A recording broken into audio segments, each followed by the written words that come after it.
السلام علیکم ورحمۃ اللہ وبرکاتہ۔ ایک دفعہ سلطان العارفین حضرت سلطان باہو رحمۃ اللہ علیہ مشرقی ریگستان کے علاقے تھل میں چند طلباء اور درویشوں کے ساتھ مہر سفر تھے۔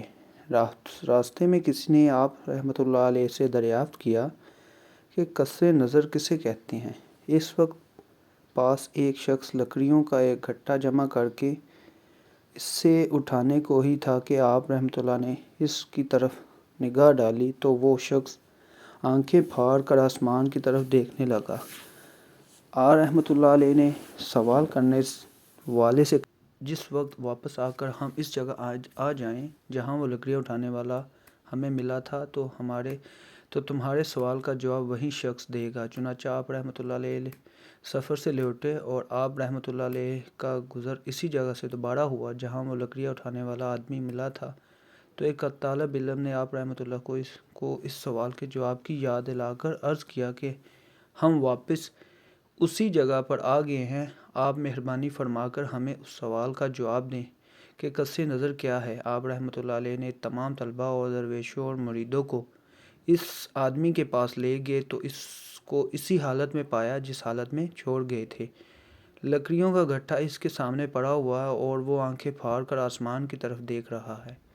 آپ رحمۃ اللہ علیہ نے ہمیں ہمراہ طلباء سے کہا، اس آدمی سے اپنے سوال کا جواب پوچھو۔ جب انہوں نے اس آدمی کو بلایا تو وہ بت کی طرح ساکت کھڑا رہا اور کوئی جواب نہ دیا اور بار بار بلانے پر بھی کوئی توجہ نہ دی تو انہوں نے عرض کیا، حضور آپ خود بلائیں۔ آپ رحمۃ اللہ علیہ نے فرمایا، جس روز ہم یہاں سے گزر رہے تھے تم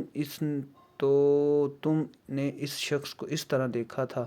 انہوں نے عرض کیا، یہ شخص لکڑیاں کا گٹھا اٹھانے کو تھا اور جس وقت آپ نے نظر فرمائی تو یہ آسمان کی طرف آنکھیں پھاڑ پھاڑ کر دیکھنے لگا۔ آپ رحمۃ اللہ علیہ نے فرمایا کہ یہ شخص اس روز سے اسی حالت میں کھڑا ہے۔ پھر آپ رحمۃ اللہ علیہ نے دوسری دفعہ اس کی طرف توجہ کی تو وہ ہوش میں آ گیا اور آپ کے قدموں پر گر کر گریہ زار و قطار رونے لگا اور فریاد کرنے لگا کہ خدا کے لیے مجھے پھر اسی حالت میں پہنچا دیں۔ آپ نے فرمایا کہ ان لوگوں کو اپنی حالت بتاؤ۔ اس نے عرض کی کہ حضور جس روز آپ یہاں سے گزر رہے تھے میں نے یہ لکڑیاں کا گٹھا اٹھانے کو ہی تھا کہ آپ نے میری طرف باطنی نگاہ ڈالی اور میں آپ کی اسی ایک نگاہ سے اللہ تعالیٰ کی دیدار میں غرق ہو گیا اور آج تک میں اسی لذت دیدار میں محور اور مدہوش رہا کہ آپ نے ایک بار پھر مجھے اس حالت سے نکال لیا۔ مجھے صبر و قرار نہیں آ رہا، مجھے پھر اسی حالت میں پہنچا دیں۔ آپ رحمۃ اللہ نے درویشوں اور طلباء سے فرمایا، یہ قصر نظر کی ادنی سی مثال ہے جو تم نے دیکھی ہے۔ پھر آپ رحمۃ اللہ علیہ نے اس شخص سے فرمایا، اپنے لکڑیوں کے گٹھے کو اٹھا لے۔ پہلے تو مجذوب ابن الوقت تھا، اب تو سالک ابو الوقت ہوگا۔ اب یہ تیرے اختیار میں ہے کہ جب چاہے اس حالت میں چلا جایا کر اور جب چاہے واپس آ جایا کر۔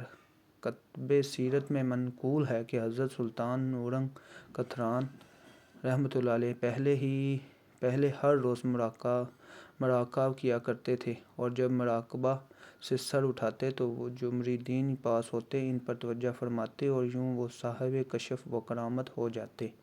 ایک مرتبہ آپ رحمۃ اللہ نے جنگل میں چلے گئے اور مراقبہ میں مشغول ہوئے۔ جب مراقبہ سے اٹھایا تو ایک کتا جو آپ رحمۃ اللہ سے مانوس تھا وہ آپ کے پیچھے جنگل میں چلا آیا تھا۔ اس پر توجہ کی تو اس کتے پر جذب کی کیفیت طاری ہو گئی۔ وہ کتا جس جانب جاتا